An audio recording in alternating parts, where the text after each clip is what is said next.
Good afternoon, everyone, and welcome to Tesla's third quarter 2024 Q&A webcast.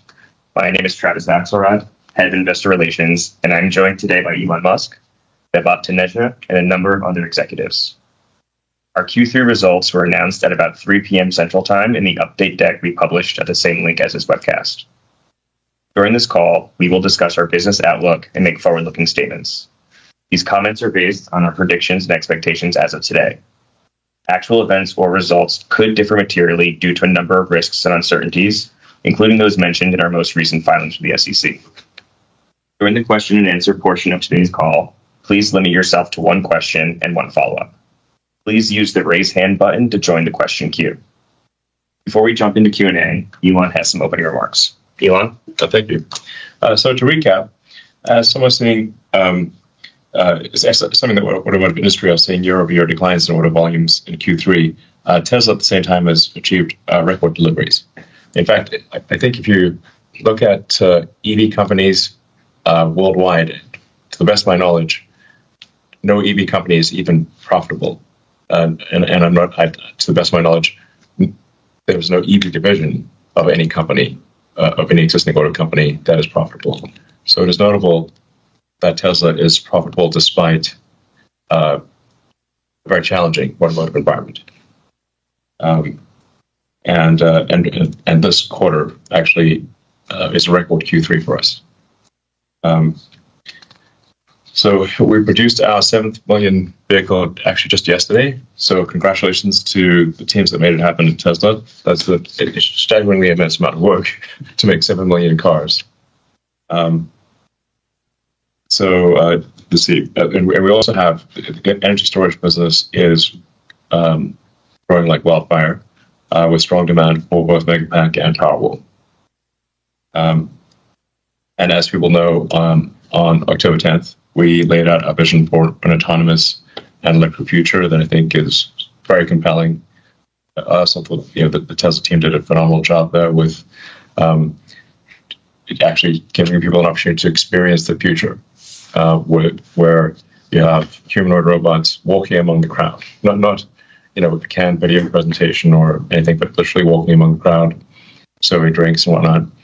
And we had 50 autonomous vehicles. There were 20 Cybercabs, but there were an additional 30 Model Ys operating fully autonomously the entire night, carrying thousands of people doing, with no incidents the entire night. And for those who went there, it's worth emphasizing that the Cybercab had no steering wheel or brake or accelerator pedals, meaning there was no way for anyone to intervene manually, even if they wanted to, and the whole night went very smoothly. So, regarding the vehicle business, we are still on track to deliver more affordable models starting in the first half of 2025. This is, I think probably people are wondering, well, what should they assume for vehicle sales growth next year? And at the risk of to take a bit of risk here, I do want to give some rough estimate, which is I think it's 20 to 30% vehicle growth next year. Notwithstanding negative external events, like if there's some force majeure events, like some big war breaks out or interest rates go sky high or something like that, then we can't overcome massive force majeure events. But I think with our lower cost vehicles, with the advent of autonomy, something like a 20 to 30% growth next year is my best guess. And then Cybercab reaching volume production in 26. We do feel confident of Cybercab reaching volume production in 26. Not just starting production, but reaching volume production in 26. And that, that should be substantial growth. We're aiming for, at least 2 million units a year of Cybercab. That'll be in more than one factory, but I think it's at least 2 million units a year, maybe 4 million ultimately. These are just my best guesses, but if you ask me what my best guess is, those are my best guesses.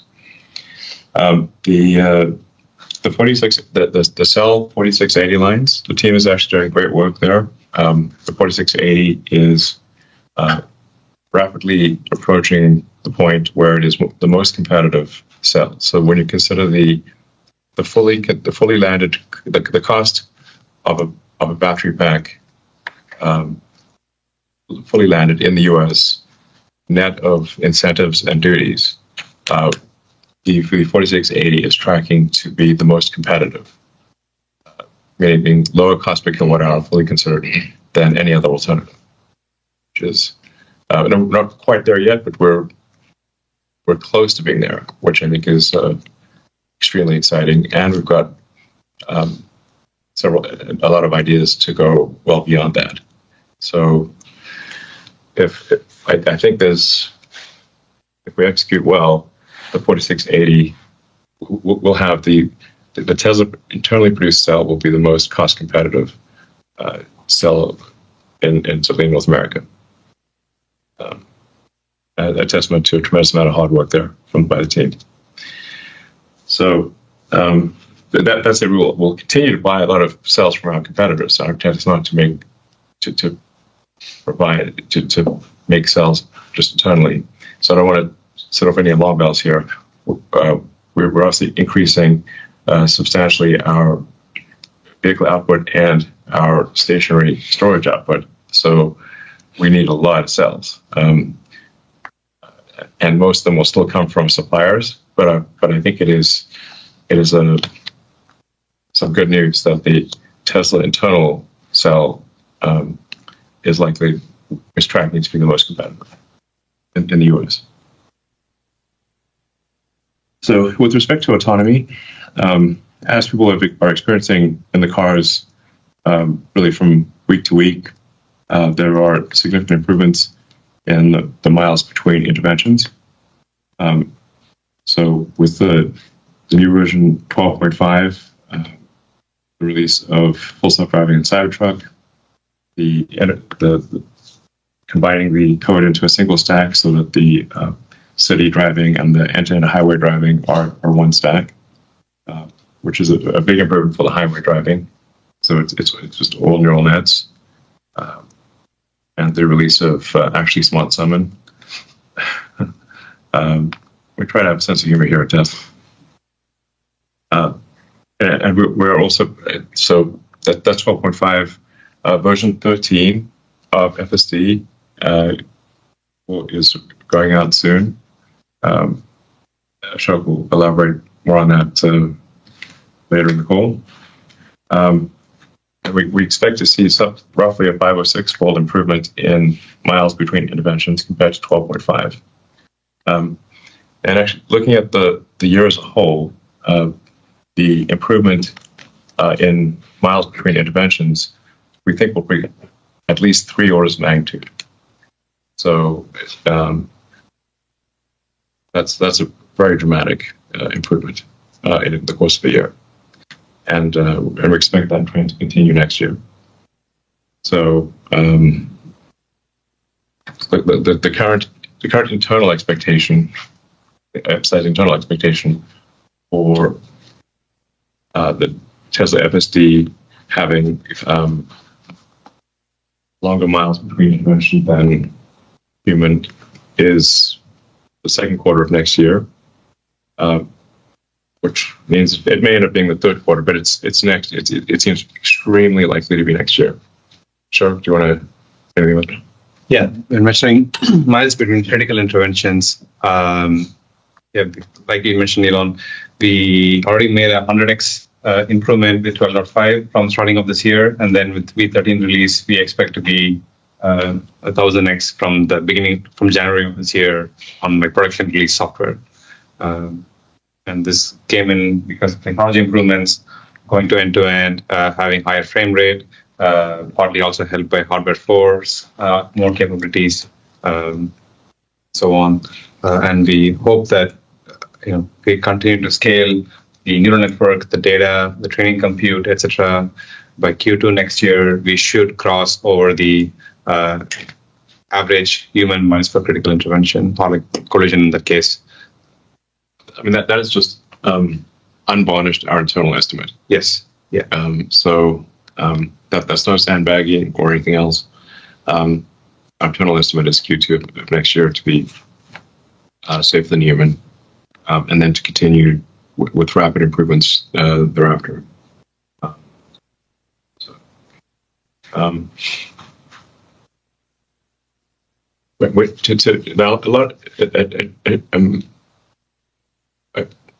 vast majority of humanity has no idea that Teslas can drive themselves. So, especially for something like a Model 3 or Model Y, it looks like a normal car. So you don't expect a normal car to be able to be intelligent enough to drive itself. The Cybercab looks different. Cybertruck looks different, but Model Y and Model 3 they're good-looking cars, but they look fairly normal. You don't expect a fairly normal-looking car to have the intelligence, enough AI to be able to drive itself, but it does. So we do want to expose that to more people, and so we're doing. Every time we have a significant improvement in the software, we'll roll out another sort of 30-day trial, so to encourage people to try it again. And we are seeing a significant improvement in adoption. So the take rate for FSD has improved substantially, especially after the 1010 event.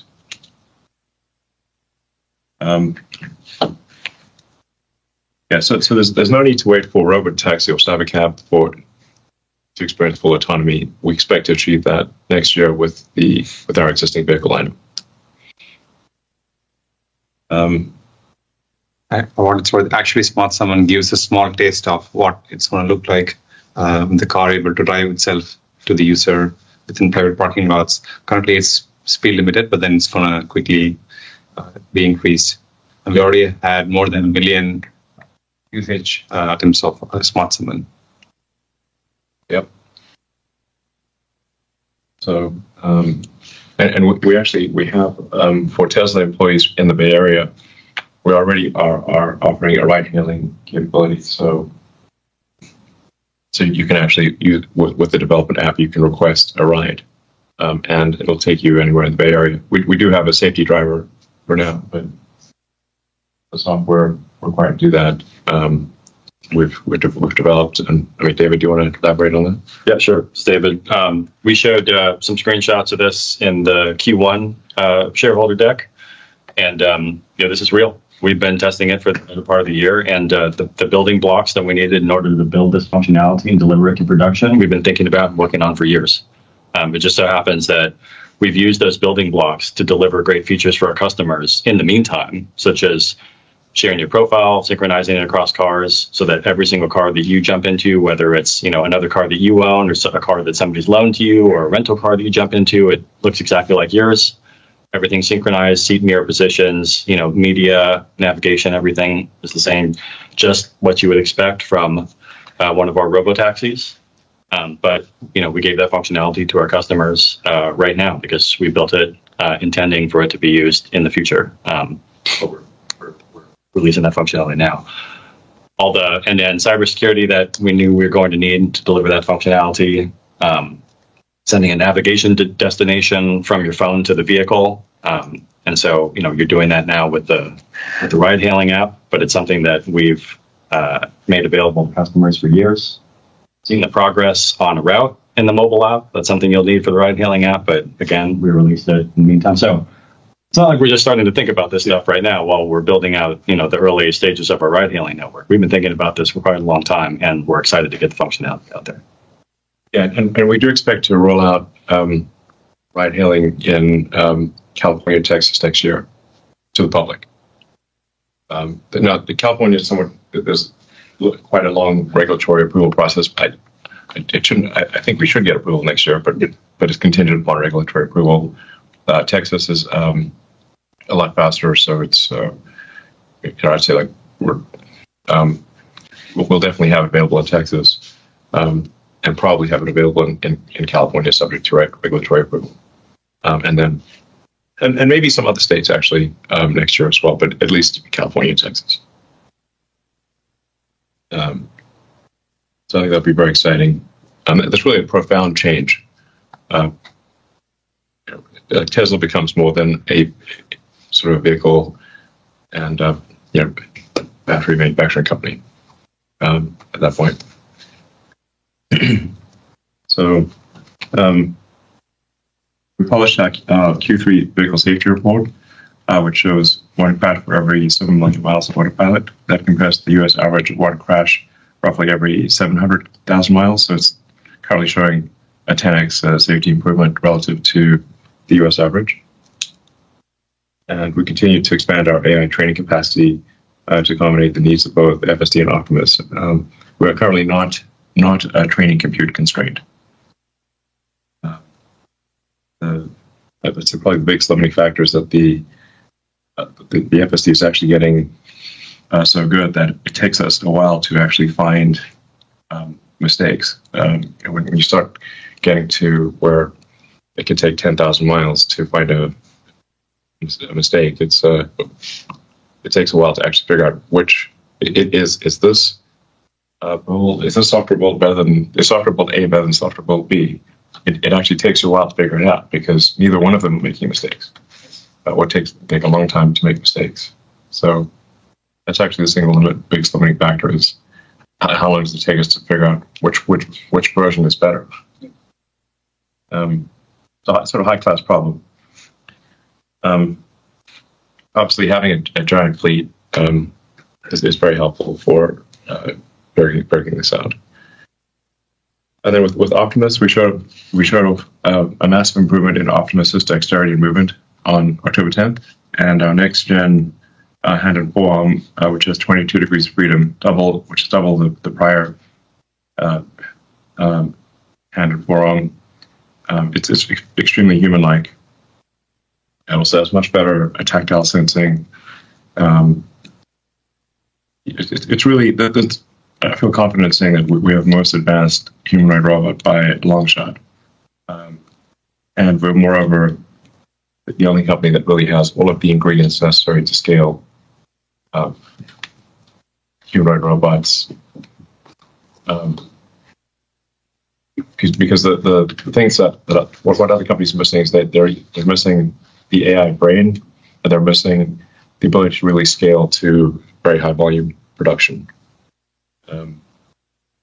So you sometimes see some impressive video demos, but they lack the localized AI and the ability to scale volume to very high numbers. As I've said on a few occasions before, I think Optimus will ultimately be the most valuable part of it. So, and I think it has a good chance of being the most valuable product ever made. For the energy business, that's doing extremely well. And the opportunity ahead is gigantic. The Lathrop Megapack factory reached 200 megapacks a week, which is now a 40 gigawatt hour a year run rate. And we have a second factory in Shanghai that will begin with a 20 gigawatt hour a year run rate in Q1 next year, so just next quarter. And that'll also scale up. It won't be long before we're shipping 100 gigawatt hours a year stationary storage at Tesla. And that'll ultimately grow, I think, to multiple terawatt hours per year. It has to actually, in order to have a sustainable energy future. If you're not at the terawatt scale, you're not really moving the needle. So if you look at our admittedly very complicated last master plan, which I think actually has too much detail, maybe I'll ask Grok to analyze it and shorten it up. Yeah, give us the TLDR on the last master plan. But we showed in that master plan that it is possible to take all of Earth to a fully sustainable energy situation using sustainable energy, power generation, and batteries and electric transport. And there are no fundamental material limitations. Like there's not some very rare material that we don't have enough of on Earth. We actually have enough of the raw materials to take all of human civilization, make it fully sustainable, and even if civilization dramatically increased its electricity usage, it would still be fully sustainable. You know, one way to think of the progress of a civilization, this may sound a little esoteric, but is percentage completion of Kardashev scale. So Kardashev scale 1 would be you're using all the power of a planet. We're currently less than 1% on Kardashev level 1. Level 2 would be using all the power of the sun. And level 3, all the power of the galaxy. So we've got a long way to go. Long way to go. When you think in Kardashev terms, it becomes obvious that by far the biggest source of energy is the sun. Everything else is in the noise. So in conclusion, Tesla is focused on building the future of energy, transport, robotics, and AI. And this is a time when others are just focused on managing around near-term trends. We think what we're doing is the right approach, and if we execute on our objectives, and I think we will, Tesla, my prediction is Tesla will become the most valuable company in the world, and probably by a long shot. I want to thank the Tesla team once again for strong execution in a tough operating environment, and we're looking forward to building an incredibly exciting future. Thank you. Great. Thank you very much, Elon. And Vaibhav has some opening remarks as well. Yeah, thanks. Our Q3 results were overall positive and once again demonstrate the scale to which business has evolved over the years with the generation of record operating cash flows of $6.3 billion. Our automotive revenues grew both quarter-on-quarter and year-on-year. While we had unit volume growth, we did experience a reduction in ASPs, primarily due to the impact of financing incentives.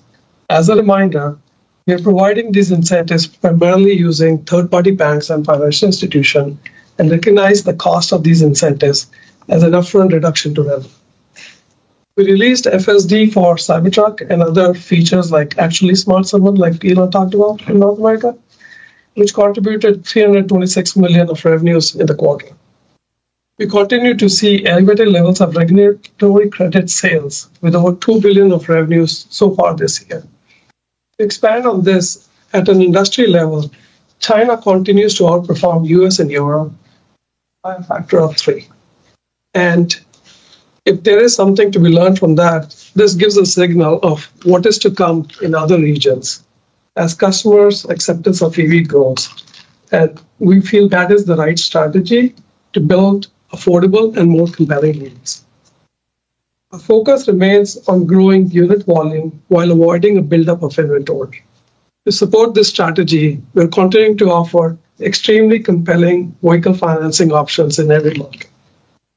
When you compare any vehicle in our lineup with other OEMs, we believe our vehicles provide much better value, particularly when you consider the safety features, performance, and unparalleled software functionalities like David also talked about, include also what Ashok had talked about around autonomy, music options, parental controls, and much more. While every vehicle in our lineup comes up with these capabilities, there is an awareness gap, not just with buyers, but at times even with existing owners. We plan on making these more visible in our interactions with both existing and future customers. Automotive margins improved quarter-over-quarter as a result of FSD feature release discussed before. Increase in our overall production and delivery volume, continued benefit from commodity pricing, and more localized deliveries in region, which resulted in lower freight and duties. Sustaining these margins in Q4, however, will be challenging given the current economic environment. Note that we are focused on the cost per vehicle, and there are numerous work streams within the company to squeeze out costs without compromising on customer experience. Yeah, something that's hopefully a helpful macro trend is if there's a decline in interest rates, this has a massive effect on the automotive demand. Because the vast majority of people, the demand is driven by the monthly payment. Can they afford the monthly payment? So I think most likely we'll see continued decline in interest rates, which helps with affordability of vehicles. Yeah, I mean, that is one trend which we observed in the industry, that, because of the affordability being impacted because of interest rates, people are holding on to the cars longer, especially in the US. And that is actually having an impact on the overall industry too. As we discussed earlier, in prior quarters, energy deployments fluctuate quarter-over-quarter due to customer readiness, location of orders being fulfilled, and not necessarily an indicator of demand or production within the quarter. While we did see a decline in Q3, we expect to grow deployments sequentially in Q4 to end the year with more than double of last year. Energy margins in Q3 were a record at more than 30%. This is a function of mix of projects being deployed in the quarter. Note that there will be fluctuation in margins as we manage through deployments and our inventory. Our pipeline and backlog continue to grow quarter-over-quarter as we fill our 2025 production slots, and we're doing our level best to keep up with the demand. Just coming back on automotive margins, I talked about what is happening. One other thing which I want to also share is that we will continue to keep whatever we can to squeeze, like I said before, about squeezing out the cost. But this is something which we also are very capable of. I mean, just in Q3, we reached our lowest cost per vehicle, and that is a trend which we want to keep focus on. Then going on to service and other, we continue to show improvements in Q3. This was a result of better performance both in our service business, which includes collision, part sales, and merchandise, and continued growth in supercharging. These fleet-based revenues will continue to grow as the overall fleet size increases. Our operating expenses declined quarter-over-quarter and on a year-on-year basis. This is partially due to the restructuring we undertook in Q2. Cost saving from these initiatives were partially offset by increase in costs related to our AI efforts.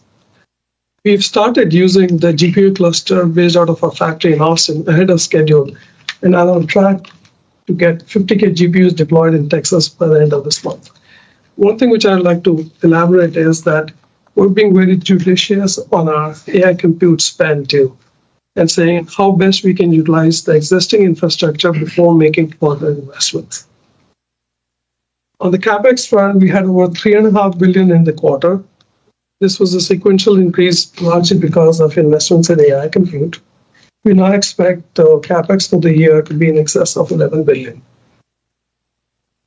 We shared our vision for the future at the We Robot event at the beginning of the month.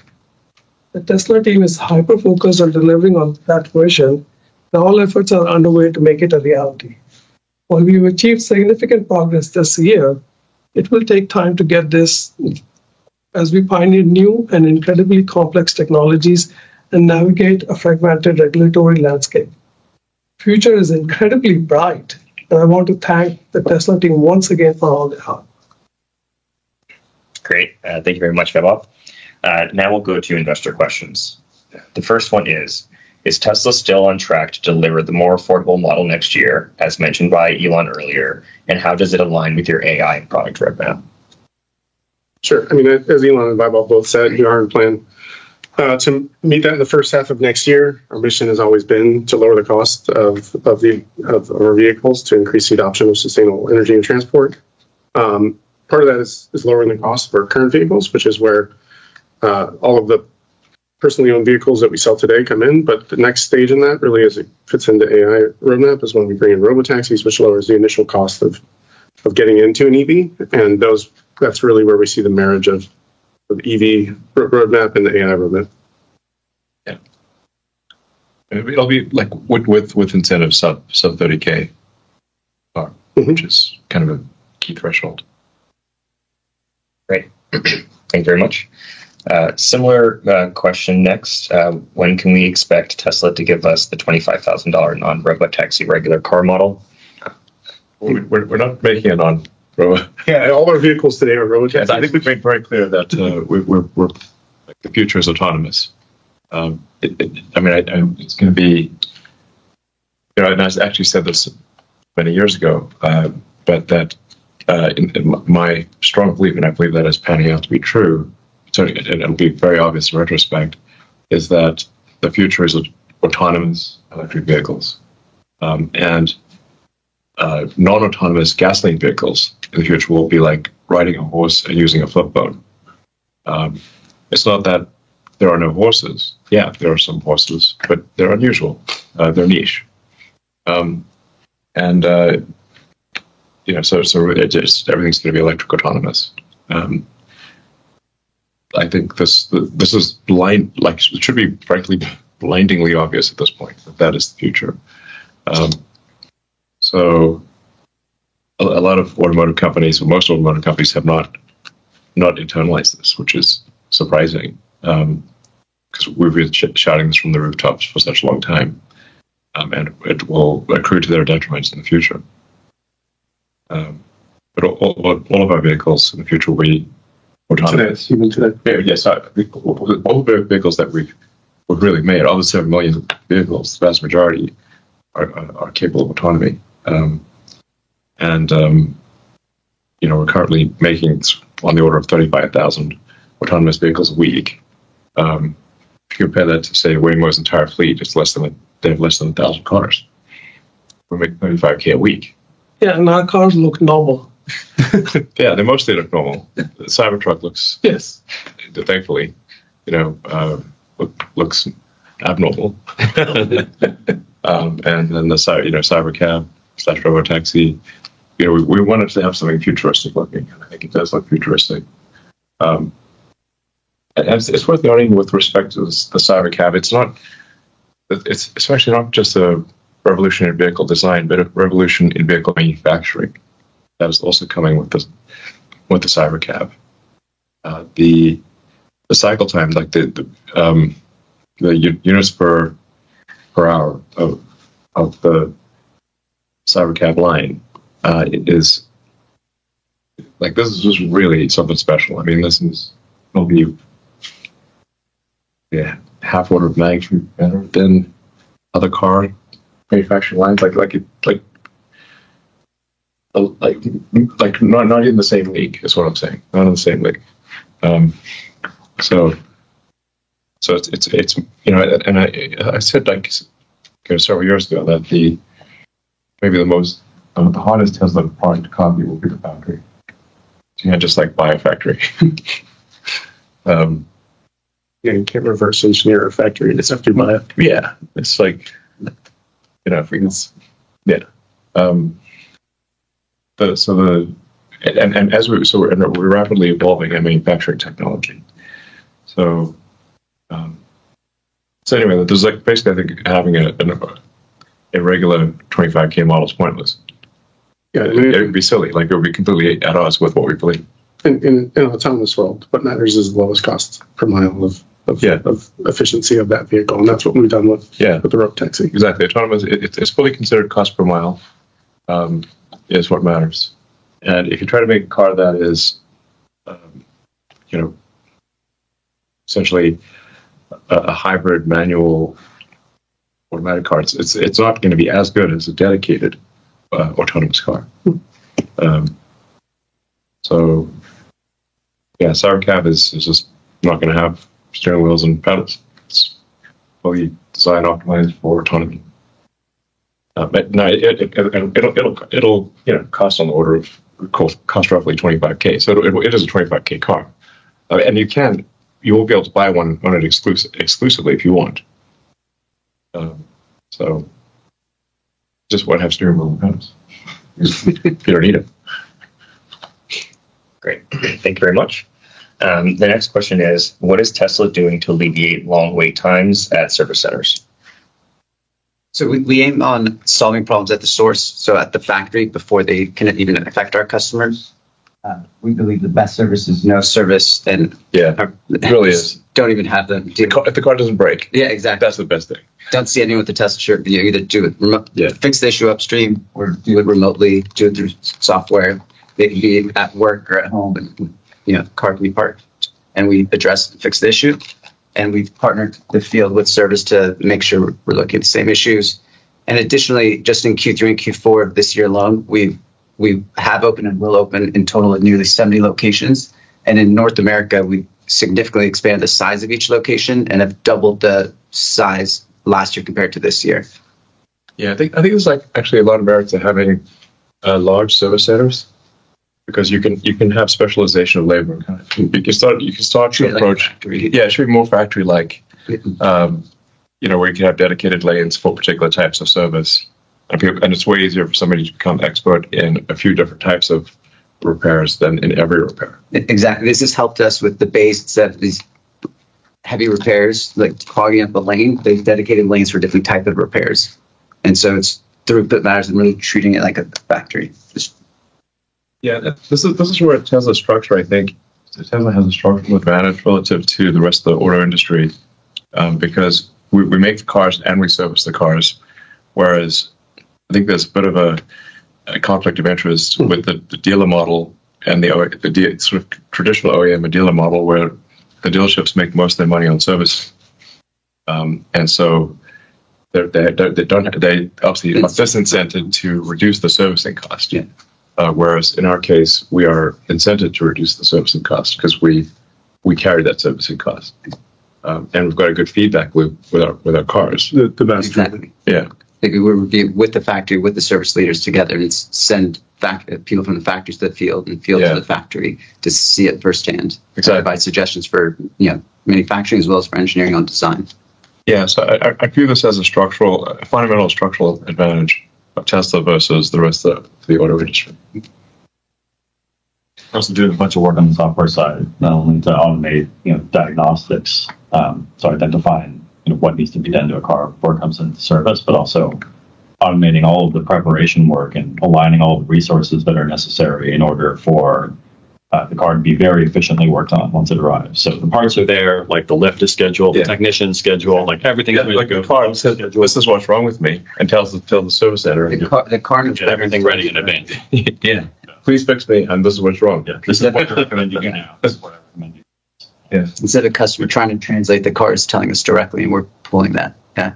Yeah, you don't need, most of the time you don't need to diagnose the car Exactly. when it arrives. The car, this is again, a fundamental technology advantage and structural advantage compared to the rest of the auto industry.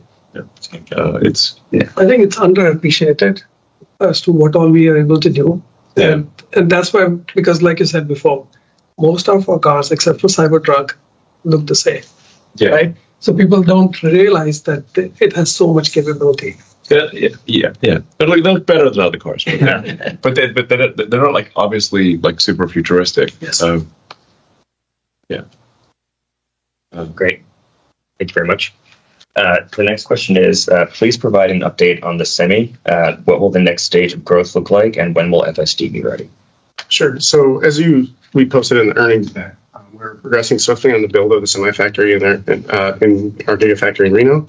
We've released all our major capital expenditures for that program, and we're on track to start pilot builds in the second half of next year, with production starting in the first half of 2026 and ramping really throughout the year to full production.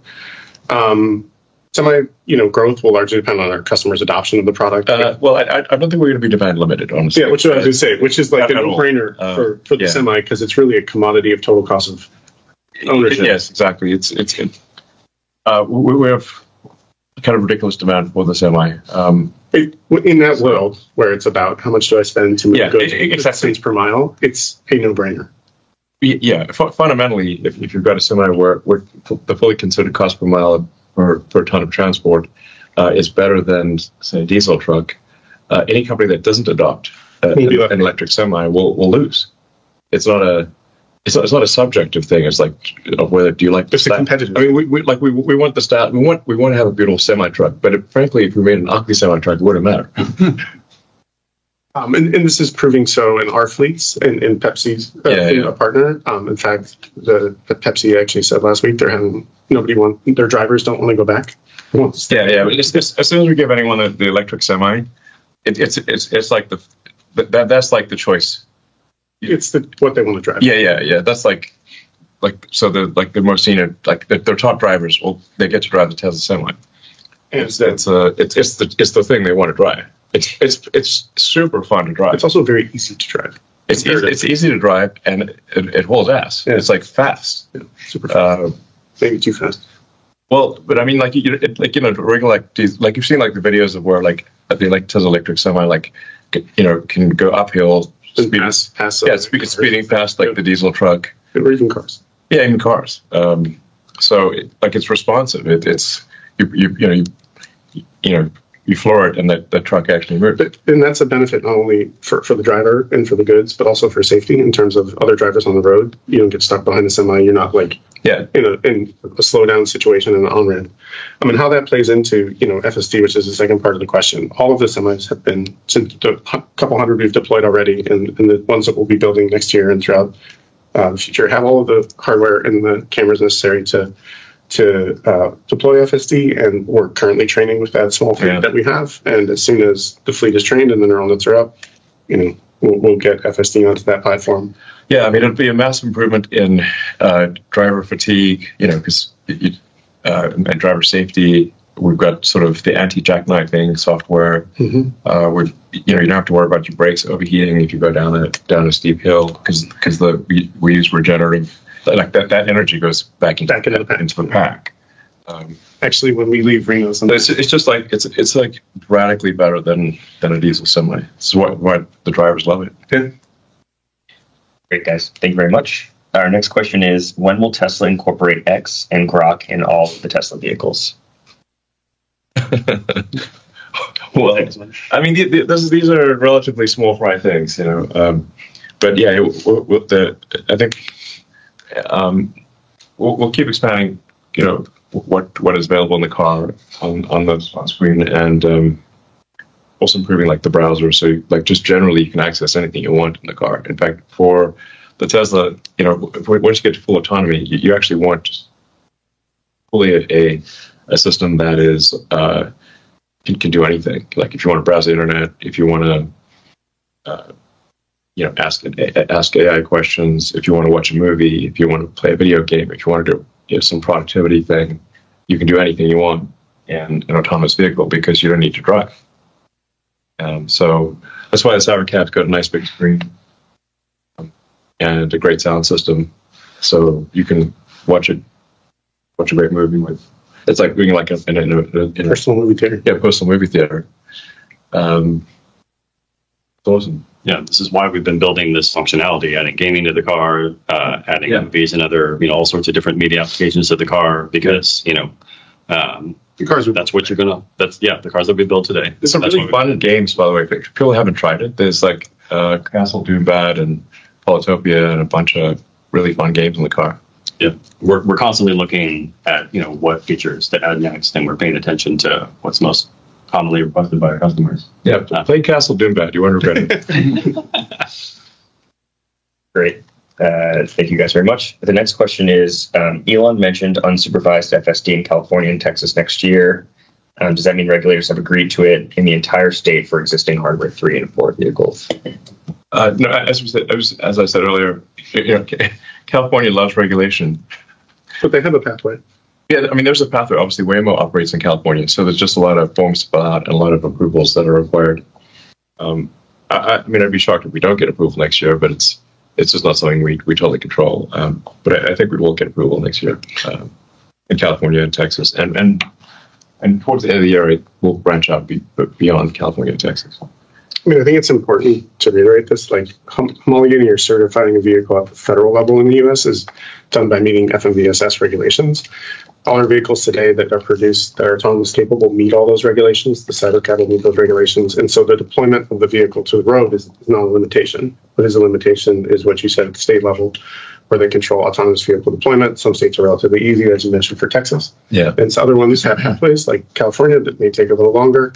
Other ones haven't set up anything yet. And so we will work through those state by state and get it. I do think we should have a federal. I agree. Like autonomous vehicles should be approved. It should be possible to. Congress, if you're listening, let's get a federal AV. There should be a federal approval process for autonomous vehicles. I mean, that's how the FMVSS is started and worked. Federal motor vehicle. The FMVSS is federal.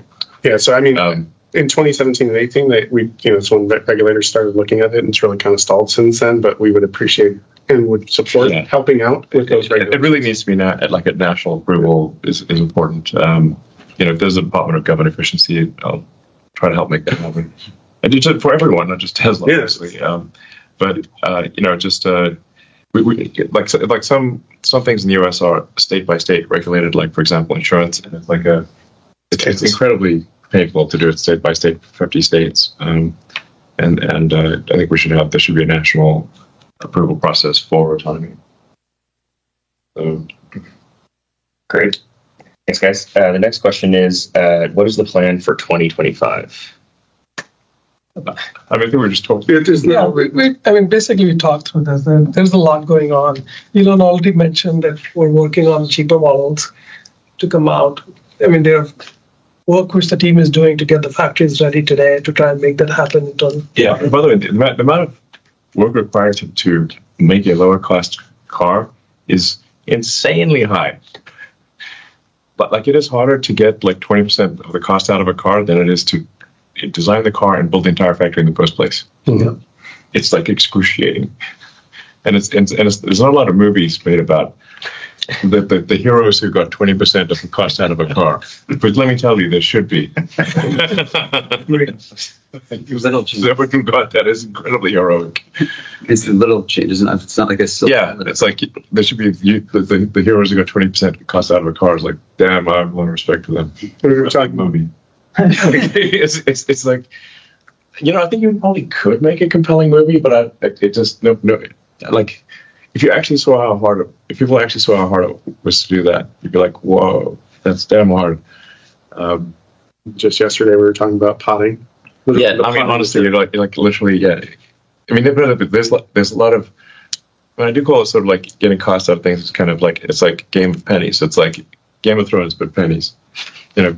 First approximation, if you've got 10,000 items in a car, very rough approximation, and each of them costs $4, then you have a $40,000 car.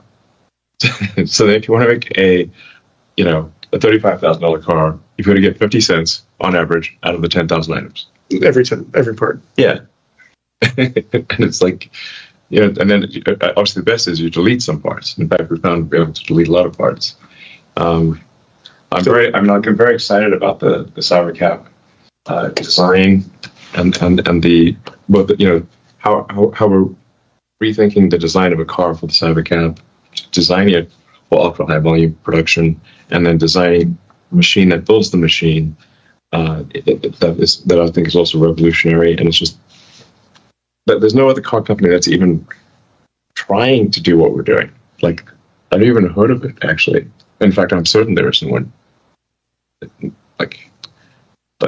think our new machine that builds the machine, like it's inherent, like it's designed to be like,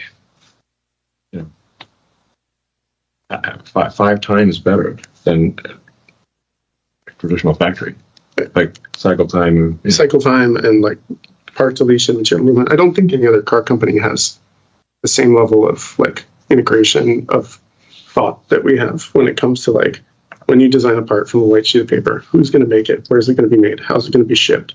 How's it going to be assembled into the vehicle? And like at any one point, if something is done in a silo, it becomes a bottleneck of either cost or time or efficiency. But with the road taxi, the development, like we've done a good job on combining all that and then like blowing up how it's made and saying it should be made this way and rethinking it all so that it's the most efficient factory possible. That shows it will show in our CapEx efficiency when we deploy it. It shows in the number of parts, it shows in the simplicity of the vehicle, but also how it performs in terms of like end user state. Yeah. Just to close out, just on the energy front, also in 25, we will have started manufacturing at the Mega Factory Shanghai. We'll continue to increase our overall storage deployments with Powerwall 3. We plan to continue expanding our supercharging network, getting more OEMs on our network.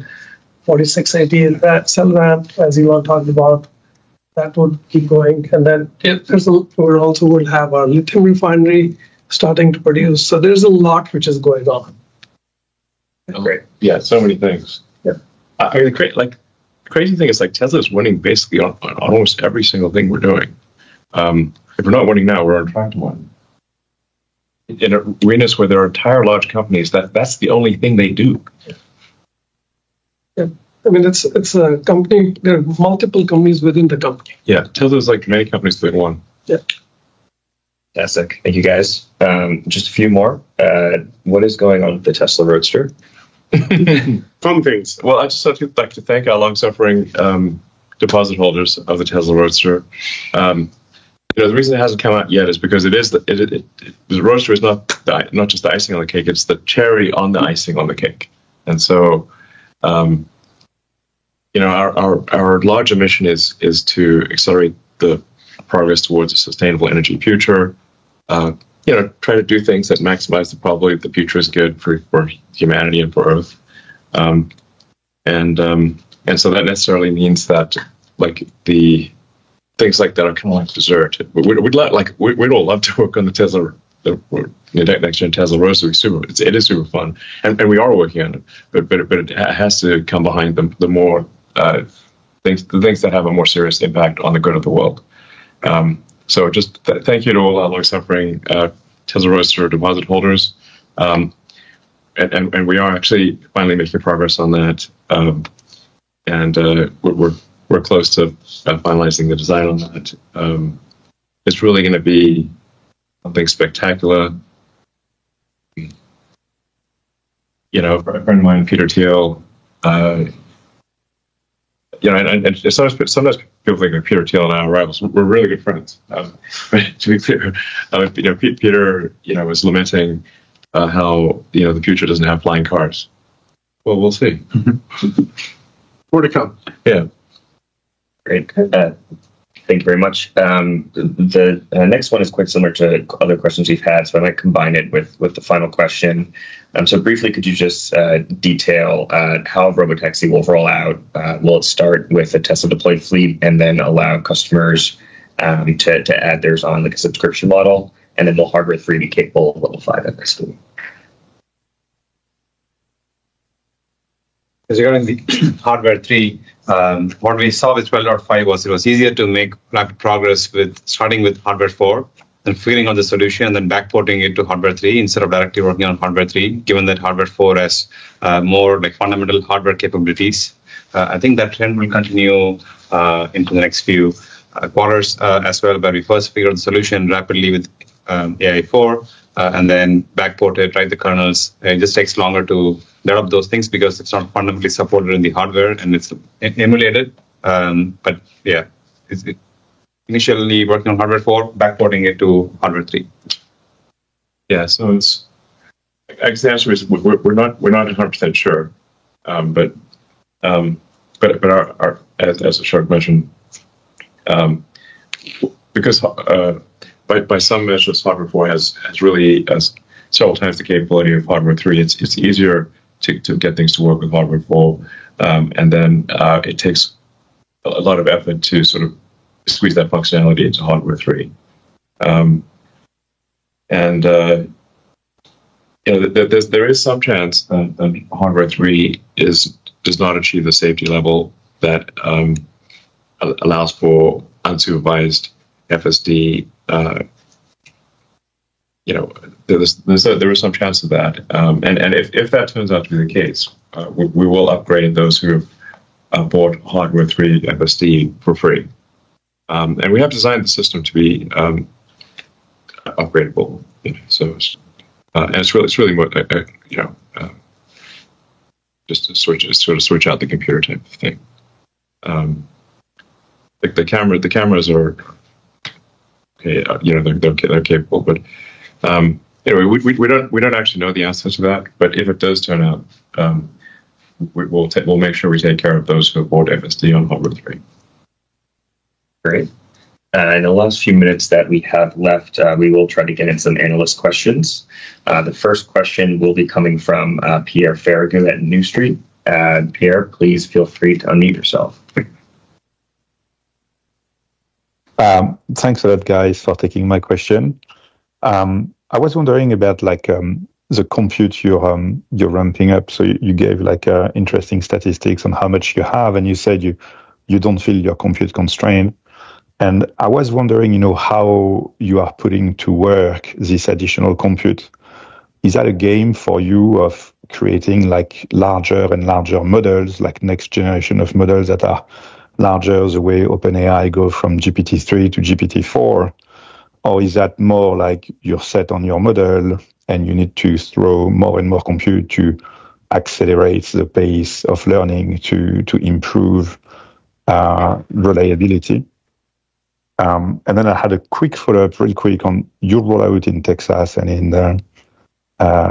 in California next year. The plan as you see it today, is it to roll out a fleet or two with cars that will start with a supervisory, some onboard supervision, someone sitting at the wheel just in case, and removing the supervisors progressively? Or are you aiming for going fully fledged without even a human supervisor when you get started?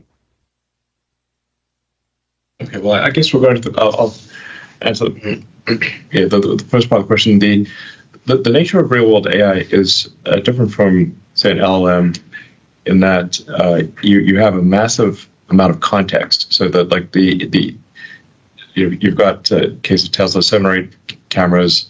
That 9 up to 9 if you include the internal camera. So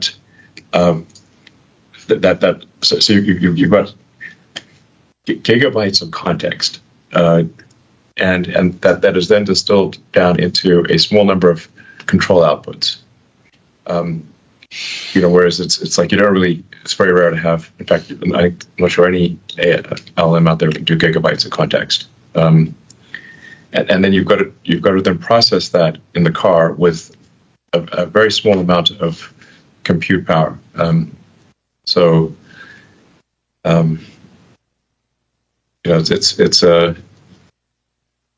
all doable and it's happening, but it is a different problem than what, say, a Gemini or an OpenAI is doing. Now, part of the way you can make up for the fact that the inference computer is quite small is by spending a lot of effort on training. And just like a human, the more you train on something, the less mental workload it takes when you try when you do it. When the first time a human starts driving, it absorbs your whole mind. But then, as you train more and more on driving, get very good, then the driving becomes a background task. It only absorbs a small amount of your mental capacity because you have a lot of training. So we can make up for the fact that the inference computer is it's tiny compared to a 10 kilowatt bank of GPUs, because you've got a few hundred watts of inference compute. We can make up for that with heavy training. That's and then there's also vast amounts. The actual petabytes of data coming in are tremendous, and then sorting out what training is important was of the vast amounts of video training or video data coming in from the fleet, what is actually most important for training. That's also quite difficult. But as I said, we're not currently training compute constrained. I'm not sure if you want to elaborate on it. Yeah, like you mentioned, the training helps both train larger models, also train quicker. But in the end, we still got to pick which models are performing better. So the validation effort to picking the models, because the miles per intervention is pretty large, we have to drive a lot of miles to go in closed loop. We do have simulation and other ways to get those metrics. Those do help, but in the end, that's a big bottleneck. Yeah, that's why we're not training compute constraint alone. And there's other axis of scaling as well, which is like data, figuring out which data is more useful. That is an important task, and we're focusing on that. Yeah. So as it relates to the second part of your question, Pierre, about safety drivers and rolling it out, each state has different requirements that, in terms of how many miles and how much time you need to have a safety driver and not have a safety driver. We're going to follow all those. We're not going to violate whatever regulations are out there, but safety is a priority. But the goal is obviously when we're ready and safety is there, we'll remove all the drivers from the rideshare program. Yeah, I mean, I guess like we think that we'll be able to have driverless Teslas doing paid rides next year, sometime next year. All right, thank you. And our next question comes from Adam Jonas at Morgan Stanley. Adam, please feel free to unmute yourself. Okay, thanks everybody. Just had a question about the relationship between Tesla and XAI. Many investors are still not clear how the work at XAI is truly beneficial to Tesla. Some even take the view that the two companies may even be in competition with each other in terms of talent and tech, and even your time, Elon. So what's your message to investors on that relationship between Tesla and XAI, and where do you see it going over time? Thanks. Well, I should say that XAI has been helpful to Tesla AI quite a few times in terms of things like scaling up, a lot of like training. Just even like recently in the last week or so, improvements in fault-tolerant training, where if you're doing a big training run and a node fails, being able to continue training and easily recover from on a training run, XAI has been pretty helpful. But there are different problems. XAI is working on artificial general intelligence or artificial superintelligence. Tesla is trying to make autonomous cars and autonomous robots. They're different problems. So, yeah, I mean, I think we've said this before also, like not all AI is equal, right? I mean, AI is a broad spectrum. Yeah. And we have our own swim lanes. Yes, there are certain things which we can collaborate on if needed, but for the most part, we're solving different issues. Yeah, Tesla's focused on real world AI. And like I was saying earlier, it is quite a bit different from an LLM. Because you have massive context in the form of video and some amount of audio that's got to be distilled with extremely efficient inference compute. I do think Tesla is the most efficient in the world in terms of inference compute, because out of necessity, we have to be very good at efficient inference. We can't put 10 kilowatts of GPUs in a car. We've got a couple hundred watts, and it's pretty well designed Tesla AI chip, but it's still a couple hundred watts. But there are different problems. I mean, it's just the stuff that XAI does, like when it's running inference. I mean, it is running inference, like it's answering questions, it's answering Tesla questions on a 10 kilowatt rack. It's like, yeah, put that in a car. It's a different problem. Please no. No, exactly. So, XAI is because I felt there wasn't a truth-seeking digital superintelligence company out there. Like that's what it came down to. That there needed to be a truth-seeking, an AI company that is just very rigorous about being truthful. And so I'm not saying XAI is perfect, but that is that is at least the explicit aspiration. Even if something is, politically incorrect, it should still be truthful. I think this is very important for AI safety.